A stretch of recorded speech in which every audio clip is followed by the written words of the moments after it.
Hi Leute und willkommen zu einer wahren Geschichte des Schreckens, die sich tief in den dunklen Wäldern Russlands abspielt. In diesem kleinen Dorf sollte sich ein Albtraum namens Michail Popkow entfalten. Ein Mann, der als der sibirische Werwolf in die Kriminalgeschichte eingehen sollte. Doch wie konnte ein Mann, der einst als vorbildlicher Ehemann und Vater galt, zu einem blutrünstigen Serienkiller werden?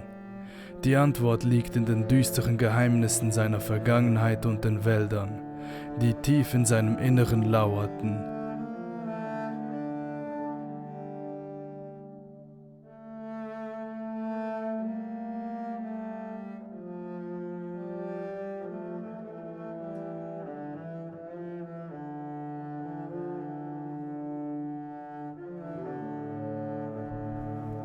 Geboren im Jahr 1964, war Popkows Kindheit von Dunkelheit und Trauma gezeichnet.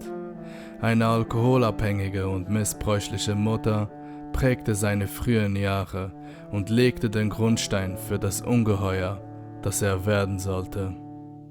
Ein ehemaliger Polizist, der in einer abgelegenen Fabrik Sicherheitsbeamter wurde. Doch wenn die Nacht hereinbrach, wandelte sich Popkow. Junge Frauen verschwanden spurlos und die Wälder wurden zum Schauplatz seiner grausamen Verbrechen. Der Werwolf hinterließ eine blutige Spur, die das Dorf in Angst und Schrecken versetzte. Die Ermittler, vor einem Rätsel stehend, konnten den Werwolf erst nach Jahren fassen. Doch seine Methoden waren so raffiniert, dass er ihnen oft wie ein Schatten entkam. Popkow war nicht nur ein Serienmörder, sondern ein Jäger, der die Dunkelheit der Wälder zu seinem Vorteil nutzte. Aber die Geschichte von Michail Popkow nimmt eine unerwartete Wendung, als der sibirische Werwolf in einem verstörenden Interview eine schockierende Forderung stellt: seine Freilassung im Austausch für einen gefährlichen Pakt.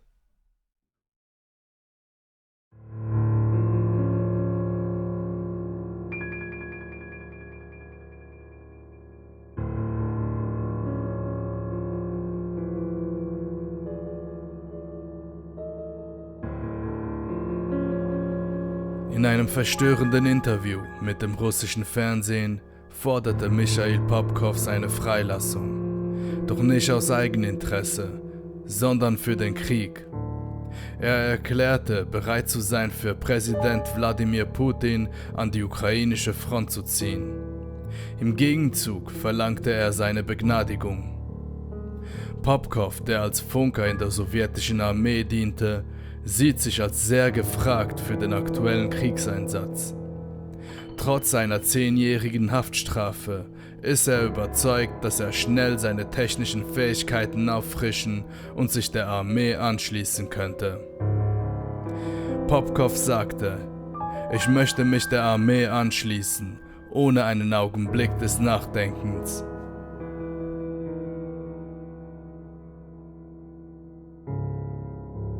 Doch die Frage bleibt: Wird der sibirische Werwolf tatsächlich freigelassen? In den letzten Wochen wurden mehrere Häftlinge aus russischen Gefängnissen geholt, um an der ukrainischen Front zu kämpfen. Bis zu 40.000 Gefangene sollen Straffreiheit erhalten, aber die meisten werden als Kanonenfutter eingesetzt.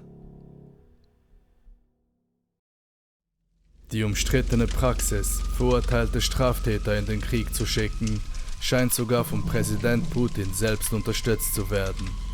Doch diejenigen, die dieser Wagner-Gruppe beitreten, erhalten keine echte militärische Ausbildung. Ein aktueller Bericht zeigt, dass nur wenige überleben. Die meisten bezahlen ihre Sehnsucht nach Freiheit mit dem Verlust ihres Lebens. Die Geschichte des sibirischen Werwolfs nimmt eine düstere Wendung.